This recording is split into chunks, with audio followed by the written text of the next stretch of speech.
ಕನಸಲಿ ತುಂಬ ಕೆಟ್ಟಿರುವೆನು ನಿನ್ನನ್ನು ಕೇಳದೆ, ರೆಕ್ಕೆಯ ನೀನೆ ಕಟ್ಟಿರಲು ಈ ಹೃದಯವು ಹಾರಿದೆ.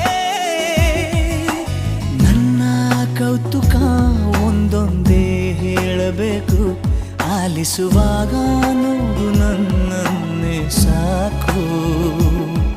ಸಹವಾಸ ದೋಷದಿಂದ ಸರಿ ಹೋಗಬಹುದೇ ನಾನು, ನನಗಾಗಿಯೇ ಕಾದಿಟ್ಟುಕೋ ಹಠವೊಂದನು. ಕೆಳಗುವ ಮುನ್ನವೇ ಪರವಶನಾದೆನು, ಅರಿಯುವ ಮುನ್ನವೇ ಪರಿಚಿತನಾಗಲಿ ಹೇಗೆ ಪ್ರಣಯಕ್ಕೂ ಮುನ್ನವೇ.